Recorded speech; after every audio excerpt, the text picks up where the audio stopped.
Let's see, Selma. Oh, Selma, you're going to leave home. So you're nervous about navigating all these different things? Being able to eat every day, laundry, create your own schedule. Is that something you've been working on now? A little bit, but not to the extent as I need to. Yeah, that was a difficult thing for me. My mom did laundry for me. And when I went off to school, I said, wait, what do I put in the in the washing machine? And there's a few things I shrank. But it was a learning experience, so it wasn't as bad. I went off to school to Hawaii, and I was there kind of on an exchange program. And I was really just nervous. I was nervous about being away from my friends. I had really two close best friends that I saw like pretty much every day, and I knew I wouldn't see them. And so I was like, well, how can I like I wish I can put them in my suitcase so they can come with me, but of course I couldn't. And I think that was probably the hardest thing, is being away from them. Hamida, what was something that was hard for you? Well, the most recent thing, because these experiences never end, right? Like, we're here to talk about college. We're here to talk about maybe your first big move away from everything you've known, and that doesn't end. So I am in a new country. I'm not from here. I don't know if anyone noticed. I'm not American. I am not from here, which means I moved here from another country, and it's all the same: adjustment, expectations, new people, missing home. It's all the same stuff. It's just that now I'm older, so even though I might have some more knowledge, and I might be a little bit more patient, and I might have more resources, the emotional stuff is the same. So moving to America from England was a big deal and a big adjustment. And I honestly, after 5 years, I'm still adjusting. But I gave myself a lot of love and patience. Malkia, when you moved to Hawaii, were you aware that you should give yourself some time to adjust, or did you just throw yourself in and hope for the best?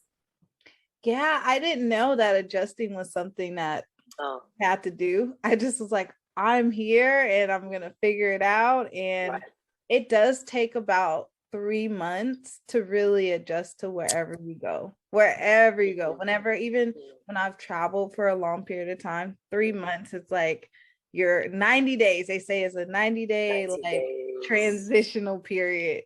So you can feel okay. Okay, so don't make any decisions in the 3 months. Just chill, let yourself feel emotional, and then just settle. And on the back of that, Malkia, I want to say that I've been here 5 years and I'm still adjusting. There's something that really, really helped me. When I moved here, I thought, okay, I'm definitely going to be processing this adjustment, right? What does that mean? I'm going to be thinking about it. I'm going to be thinking ahead, and I'm going to want to talk about it. So I actually went and found a therapist, and it was a student therapist, which means that the sessions were really cheap. And I know that colleges and schools have therapists as well. So, my advice to younger women making this new move, even to you, Malkia, if you were to tell me, hey, I'm going to move to Hawaii, I would say, all right, don't forget, you could find a therapist. And what does that do? Well, that just creates a little space just for you, a sacred space once a week. Maybe it's just an hour, but you get to put all of your fears that are sitting in your heart and your mind into that space. And this person that you're with, they're just there to listen to you. Okay. So it's not necessarily a friend who might, all talk about their experiences, even though that's helpful. And it's not a family member who then takes things really personally and gets concerned and worried and starts saying things like, oh, don't do that. And, oh, well, don't do that and you'll be okay. No, it's neutral. It's someone who just wants to hear you, hold your information in a space, and give you some advice. So, let's think about counselors and therapists that exist in school and college. And if you feel like you want a little bit more help with your adjustment, you can seek that person out, you know? Yeah. No, totally agree with that, Hamida. It's been really, I've seeked counsel when I was off in school, and it really helped. And then I don't overwhelm my friends with all my problems. Right. I know we had those experiences where our friends kind of dump things on us, where they're like, and this is happening and this is happening, and you're like, wow, I want to help. Like, of course we want to help, and we can't always hold everything for everyone. So I think it's a healthy boundary. Oh, Malkia, you made a really good point. Yeah, sometimes we just have enough capacity to hold ourselves, never mind everyone else. And it's great to be able to share, but it's another thing having a lot of fear and sharing that. And I remember being 17, 18, and I didn't really want to tell my mum all of my fears, because her fear about my fear made more fear. So I don't know if anyone else feels that, you think, I better not tell this person that I love because I don't want them to worry. Yeah, but you got to tell someone, okay? So yeah, being strategic and not necessarily processing everything with your friends and family can be a really good move.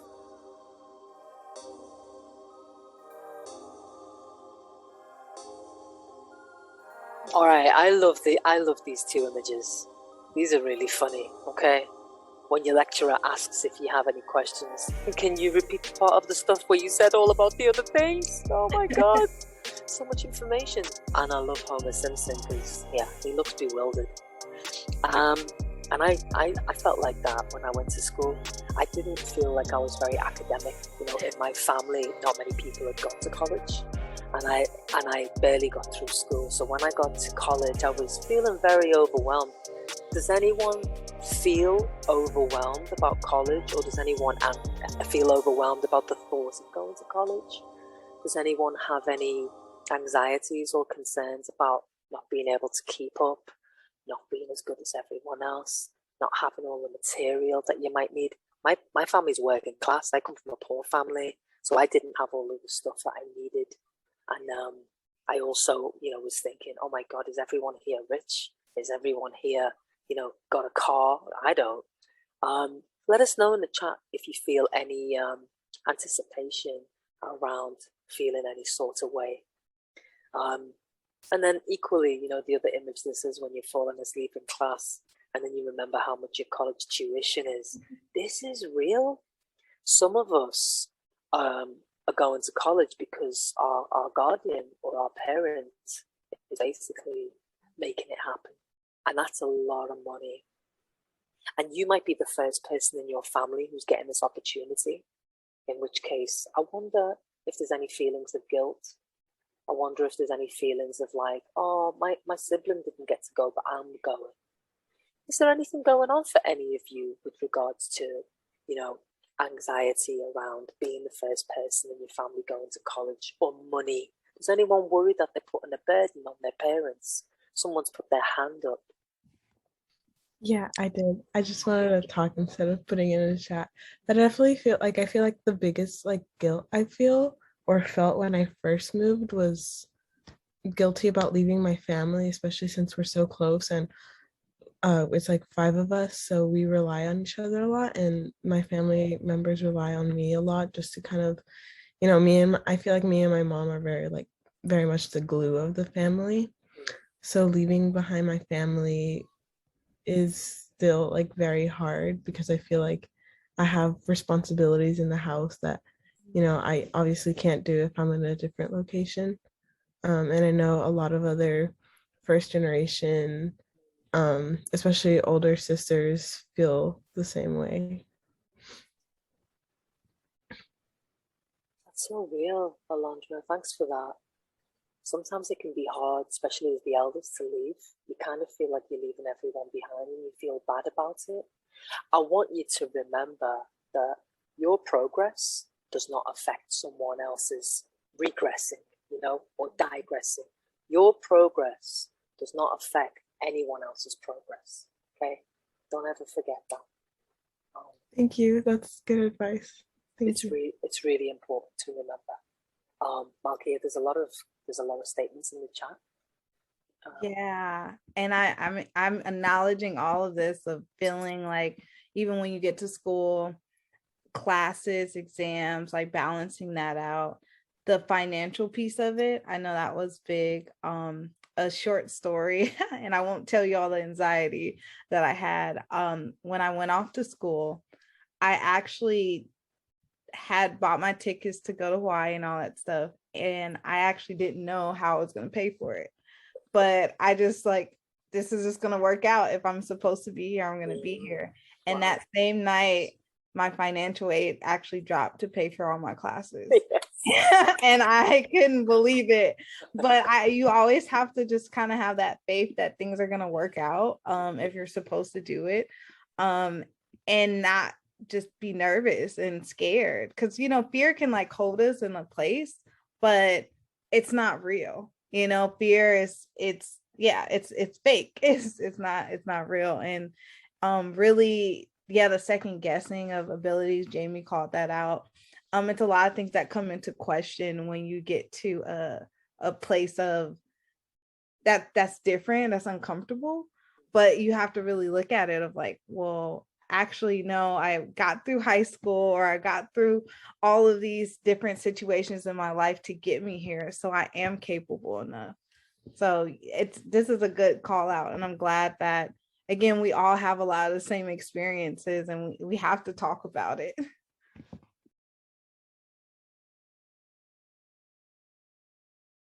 That's right, Malkia. I'm really glad that you just said, you know what? There's one reality that says there's no money, I can't go. And then there's another reality that I'm creating in my head, which is, of course it's going to be fine. Of course I'm going to work this out. And it did work. And I'm glad it worked. But even if it didn't work out, something else will work out. Exactly. Let's not forget about our ancestors and all the goddesses looking out for us. Let's not forget that the universe will conspire to bring all your dreams and goals true. Don't forget about that, okay? It's really important. You have every right to go. You have every right to do amazing things that no one else in your family ever did. You have every right to do that.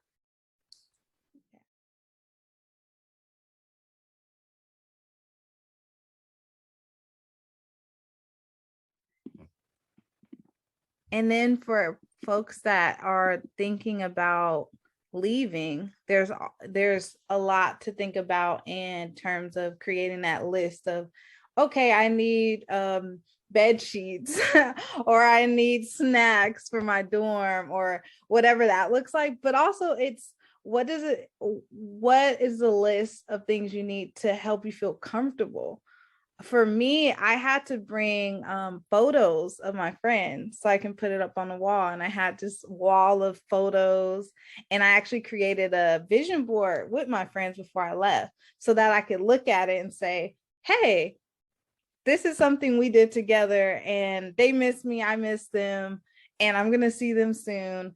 And it helped me to not be homesick. And I think that was the biggest thing, that I felt really homesick, at times. But having to think about those things of like, well, how emotionally will I feel going away from home or being away from my family?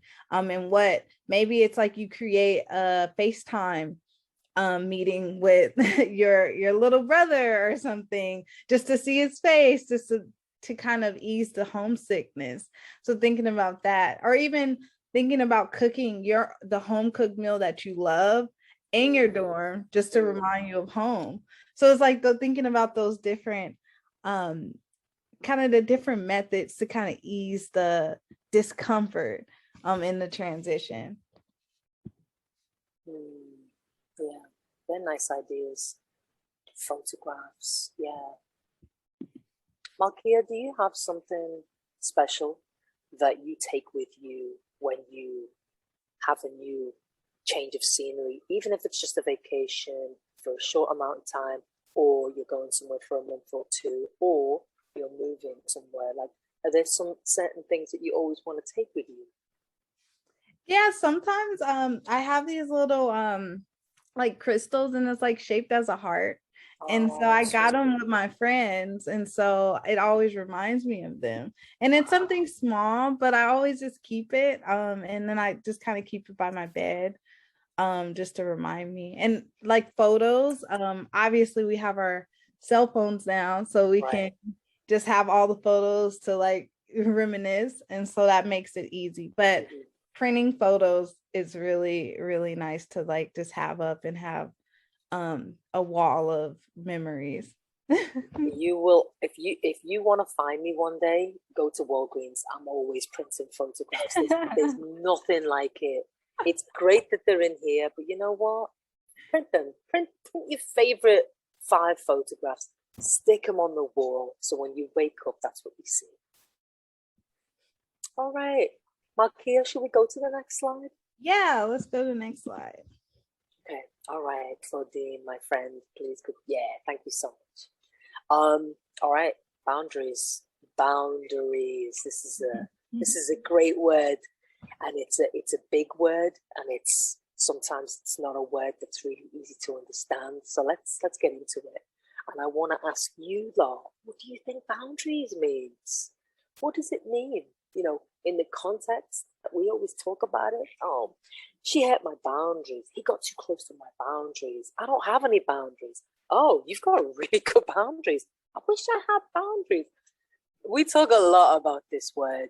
And Malkia and I, you know, we also talked about it a lot when we were creating this presentation for you, because this is our opportunity to be able to share with you everything that we've learned, so that you don't have to make mistakes. And we can't stop you from making mistakes, and there's nothing wrong with making mistakes. I'm sure Malkia and I have made enough. But the beautiful thing about having big sisters is that we can share with you some of our mistakes, some of the conclusions from their mistakes, so you don't have to make them. So yeah, this is the wisdom and the advice that we want to share with you. So, you know, anything you deal with, anything and everything, will need, you know, some sort of identification of your boundaries, because it's really important. Okay. Now, if you're having a dilemma, you know, with your time, let's say you're having a lot of fun and there's lots going on, but then you've got homework, or you've got assignments, and there's a date. You gotta set boundaries for yourself, right? On time, right? You gotta set boundaries for yourself so that you don't start to get snowed under with all of this homework and assignments, because you're having a really, really great time. If you can set boundaries around time, you can have both a really good time that where you don't feel guilty and you're not checking the time, and you basically use all your time having fun, worrying about the assignment you didn't finish. If anyone's got any examples or any advice on time setting, let us know. Another big thing that comes up, I think, in this academic bubble, whether it be college or university, is your friendships, right? So think about it. When was the last time that you had to make friends? Probably when you were 5 years old, right? You went to school and everyone's like, oh my God, I need friends. Who's going to be my friend? How do I make friends? That person looks cool. When we were 5 years old. But college and university is really the next big place where you're like, oh my God, I need to make friends. So all of that stuff comes up, doesn't it? About you're vulnerable now because you need friends. Well, yeah, it's great to make friends and you want to, but you know, sometimes when you make friends with people, you also fall out of friendship.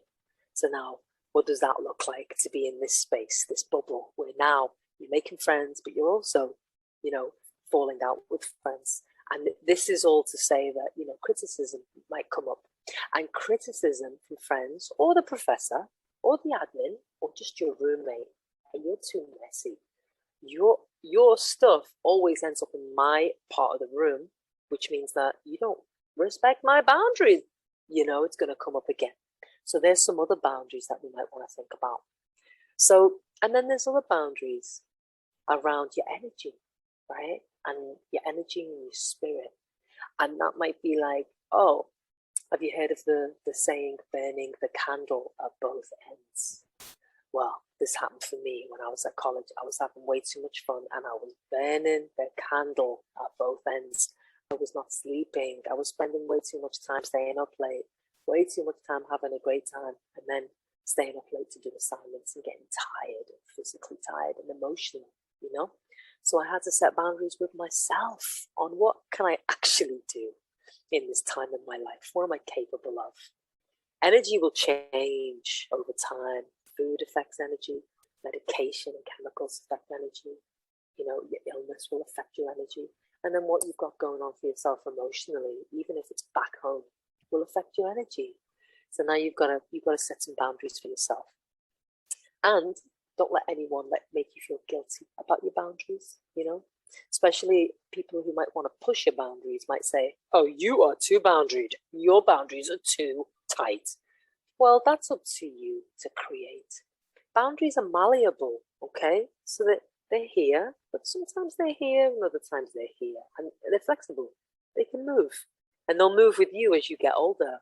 And they'll move with you as you understand more about what you can and can't do. And that's great. It's really good to know what you're capable of.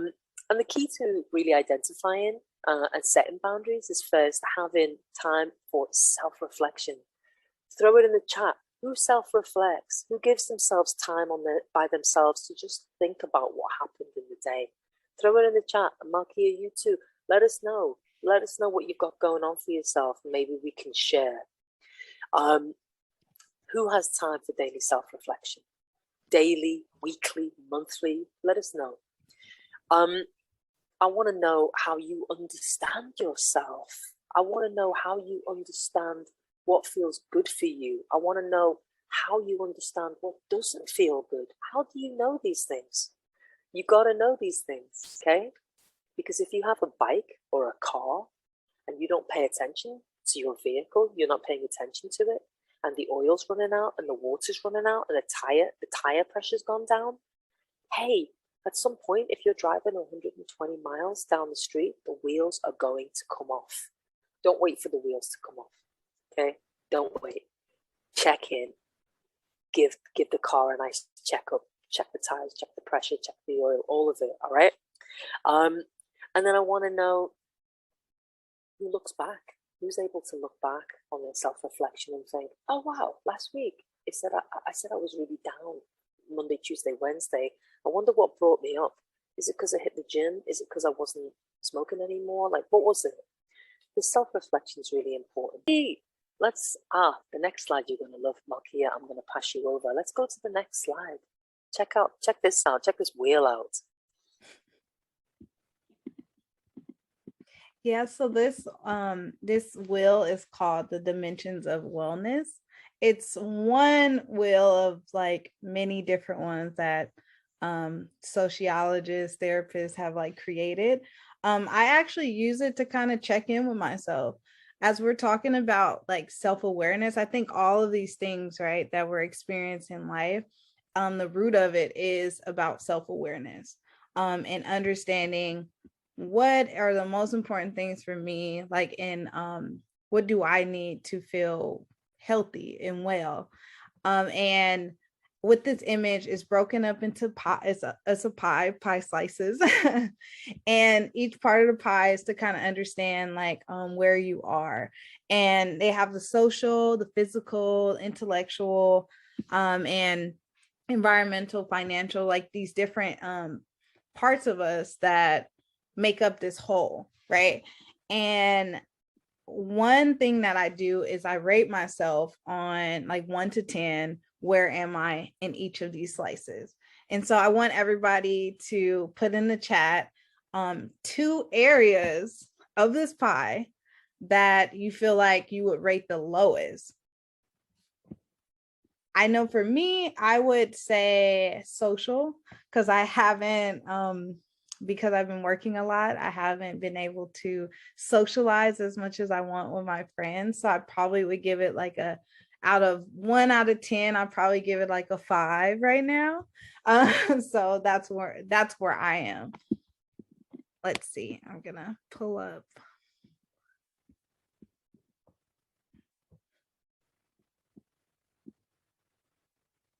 So, Alondra, can you speak more to why your physical and social are your lowest? I would say physical, because I haven't been really going outside, being active.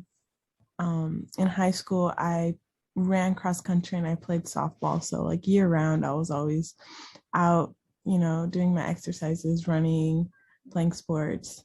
And then when kind of COVID happened and when I came to college, I haven't gone in a run in like 2 years, which, makes me really sad because it used to be like my life for 4 years. And I would say social mostly because I just have a lot of like schoolwork and other work that I haven't really been able to put the time to hang out with my friends. And I feel like, college is a time to do that. And I feel like I'm missing out on that experience. Mm-hmm. No, thank you for sharing. And I've definitely been there. And it's good that again we're identifying these different pieces of ourselves and where things are low, because again, if we have the awareness around what maybe it's on a lower scale of things, then we know that we can address it and we can figure out, well, what are solutions for us to change that. And Trinity, what about your physical and environmental? What would you say, like, why did you pick those two? Yeah, I guess for physical, it's similar to what Alondra was saying, is like in high school and I guess even like early my freshman year, because I'm now a third year in college. So I've been doing this for a while, but I think I would exercise a lot more and I was like involved in sports in high school. So it was really easy to get that physical exercise and activity in. And I think when I first transitioned to college, I made sure that I was doing things a lot more balanced because I was worried that I would be overwhelmed, which is good because then I had time to exercise. And then as things kind of piled on, it became a lot more difficult to like find time to just go and like go to the gym or even just go on a run. And I think there's a lot of just like starting inertia. Like I'm like, I could go on a run or I could just take a nap right now. And so it kind of just falls through. And then as time goes on, I just don't want to do it anymore. And so it's been hard to, and then with COVID, it was hard also because I didn't want to go outside because I was like afraid. So it's been hard to kind of manage physical activity when you've got so many other things for college going on at the same time. And I think similarly with like environmental, I feel like I feel like I could be more conscious about the choices I'm making. Like sometimes, you don't have time to cook or whatever, and you eat out, and there's a lot of waste and stuff that comes with that. And when there's so many things happening, it's hard to think about all these little things that build up together. So that's kind of why I picked those two for me. No, that's really great awareness. And I think also having the compassion for ourselves when we don't actually get to do the things that we're like, yeah, I'm going to run today. Oh, I didn't run today. Like, but not beat ourselves up, but say like, okay, you know what? Tomorrow I'm going to be better. Or next week I'm going to be better. This is, I'm going to choose to do this at least on this day. Or maybe I'll like find a random Zumba class because then at least I'll move, like, and then you can meet people, right? Thinking about like increasing your rating on each, being able to intersect each parts of the pie, which is also creative, but it's great awareness. Thank you. Malkia, can I ask you about your awareness, like over time, since going to college and Hawaii and now where you are? What have you noticed in your own awareness? Like what's become very sharp for you, or what's become deeper for you? That's a really good question. I would say I realized that I had a lot of perfectionism energy in my space of wanting to just have everything at 100%, right? Like thinking about this pie and I'm like, everything has to be at 10, and it's like, that's not realistic. The pressure. Yeah, so much pressure. And when I actually stepped back and said, actually, I'm gonna just focus on like two things. And that's why I called out two things here, right? If you can reflect on two things and you say, I can do these two things great today and I'll be okay. then it helped that anxiety and also that perfectionism like kind of subside, right? And I could kind of just push it away and say, no, I'm just going to be great at this one thing, and I'm going to pat myself on the back and give myself positive affirmations for that.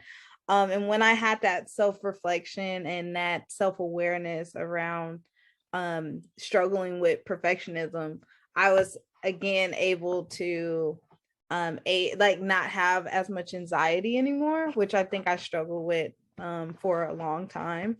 And realizing that, you know, I am great even if I don't accomplish in, you know, like anything today, or if I'm not productive today, that I'm still great, and not tying myself to like what I can produce, right? Like, and I think that's what the society teaches, like you are only as good as what you produce. And it's not about that. It's really about you becoming whole and loving yourself, and checking in with yourself. Hallelujah. And then you're, you know, and then you can do all that stuff to like, you know, like the most degree.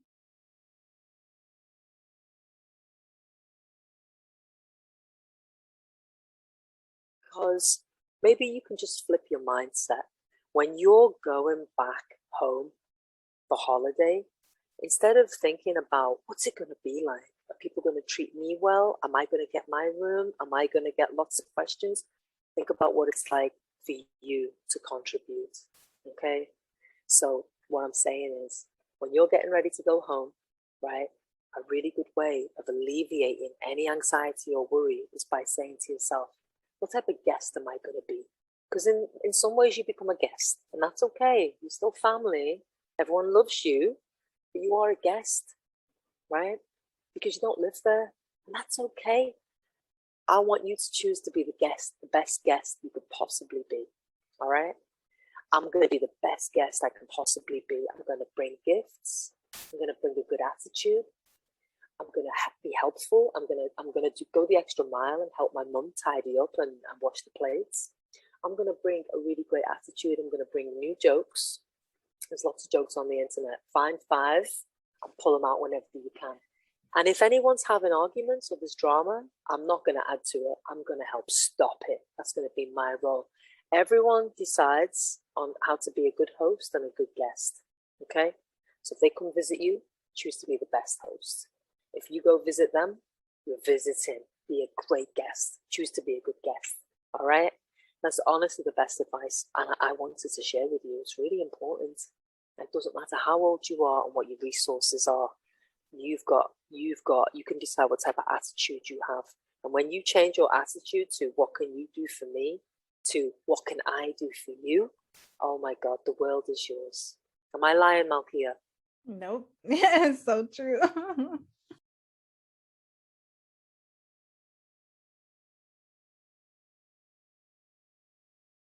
You know, I've become that person, and I want everyone here to think about it. When you think about what type of person do I want to be, does that ever come up for you where you're like this like really self-disciplined person who wakes up and has this incredible morning routine? Can I tell you really quickly about my morning routine? And I wanted to ask you about yours. So super easy. I'm going to tell you in 20 seconds. When I wake up, I think about death. And all I think about is this line: today is not guaranteed, right? Anything can happen today. That's me thinking about death, right? We self-reflect in the evening time. What could I have done better about today? I'm reflecting in the morning. What's my day going to look like? Okay, so my first thought is, I'm really happy for this human experience. Today's not guaranteed, so let me embrace the day, because it could be my last one, right? And then I've gotten into chanting. I'll just do a little bit of chanting. I've got an app called Insight Timer. I found a chant on there, and it's just good vibes. And then I meditate. And then I'll do an act of generosity. And that could be anything from like picking up someone's clothes off the floor, or doing the dishes in the sink, or going outside to my neighbor who's elderly and saying to her, have you got any trash? I can throw it out for you. Really simple. I'm going to say it again. I wake up and I say, today's not guaranteed. Oh, I make the bed. then I do some chanting, and then I think about an act of generosity. I try to do that every morning, and I'm so happy that I've become that person that I really wanted to be. What about you, Malkia? What works for you? Yeah, very similar of waking up. I usually reflect on what did I dream about, if I can remember. From there, I sit on either the edge of my bed or I go and I sit in a chair and I do just a sitting meditation. It's a grounding meditation that I do, where you ground yourself to the center of the earth, kind of like an anchor, just so you can feel just like whole. And from there, I sit and I watch my breathing. I think about things that may have came up when I wake up. A lot of times, a lot of anxieties or thinking about what you have to do for the day comes up. But I spend that time about probably like 20 to 30 minutes where it's just me focusing on myself. And it's a very intentional time. 20, 30 minutes. Yeah. every Wow. every That's some great self-discipline. Yeah, it's definitely tough sometimes, because I think we're naturally thinking about, okay, I have to go and I have to do this, but I try to get up and early enough so I can have that time. And it's really honoring yourself too, to say, okay, I'm taking this time for myself, to make sure that this will help me for the rest of the day. And so that's usually what my routine is. And then, eat breakfast and sit, and I sometimes write in my journal. What a lovely way to start your day. And would you do that even if you're not at home? Yeah, so even when I'm traveling, I'm like always somewhere. I take that time to do that in the morning. That's nice. Yeah, especially when you're in a different place too. It feels that's really nice some that kind of routine. You don't stop just because your environment changes. Exactly.